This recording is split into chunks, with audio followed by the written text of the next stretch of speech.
Breaking news Nirmal జిల్లాలో సహకార bank director మామాడ మాజీ మండల అధ్యక్షుడు హరీష్ కుమార్ కిడ్నాప్ కు గురయ్యారు.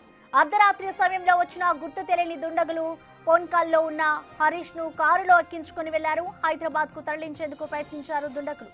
మార్గ మధ్యలో తూప్రాన్ టోల్ ప్లాజా వద్ద హరీష్ చాకచక్యంగా తప్పించుకున్నారు. వెంటనే అక్కడ ఉన్న పోలీసులను ఆశ్రయించగా నిర్మల్ తరలించి విచారణ చేస్తున్నారు. అప్పటికే హరీష్ కుటుంబ సభ్యులు పోలీసులకు ఫిర్యాదు చేశారు.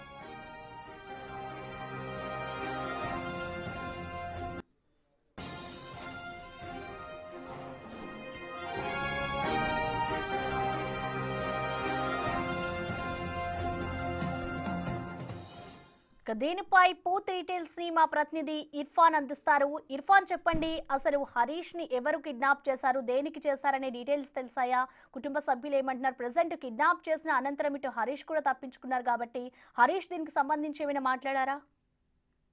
Good afternoon Prasanna. అయితే నిర్మల్ జిల్లా మామడ బీఆర్ఎస్ పార్టీ మాజీ మండల అధ్యక్షుడు, అలాగే జిల్లా కేంద్ర సహకార bank director Chikyala Harish Kumar kidnap అయితే కలకలం వేస్తుంది నిర్మల్ జిల్లాలో. అయితే అతన్ని అర్ధరాత్రి 2 గంటల సమయంలో ఇంటి వద్ద నుండి గుర్తు తెలియని వ్యక్తులు అయితే కిడ్నాప్ చేసినట్టుగా తెలుస్తుంది. అయితే హరీష్ ను కారులో అతని హైదరాబాద్ కి తీసుకెళ్తూ ఉండగా మార్గం మధ్యలో తూప్రాన్ టోల్ ప్లాజా వద్ద హరీష్ అయితే చాకచక్యంగా ఆ వెహికల్ నుండి, ఆ కారు నుండి అయితే దూకి అక్కడ నుంచి తప్పించుకోవడం అయితే జరిగింది. అయితే అక్కడ నుంచి నేరుగా వెళ్లి హరీష్ తూప్రాన్ పోలీసులను అయితే సంప్రదించడం జరిగింది. అక్కడ నుంచి తూప్రాన్ పోలీస్ స్టేషన్ నుండి అడిషనల్ ఎస్పీ నిర్మల్ కి అయితే అతన్ని అప్పచెప్పడం జరిగింది. అయితే నిర్మల్ పోలీస్ స్టేషన్ కి అయితే చేరుకోవడం జరిగింది. అయితే అర్ధరాత్రి కిడ్నాప్ చేశారు. అయితే 3 కోట్ల రూపాయలు అనే తర్వాత డిమాండ్ చేసినట్టుగా అయితే ప్రాథమికంగా సమాచారం ఉంది. అయితే ఎవరు కిడ్నాప్ చేశారు ఏంటి అనేది కూడా వివరాలు అనేది ఎంక్వైరీలో తెలియాల్సింది.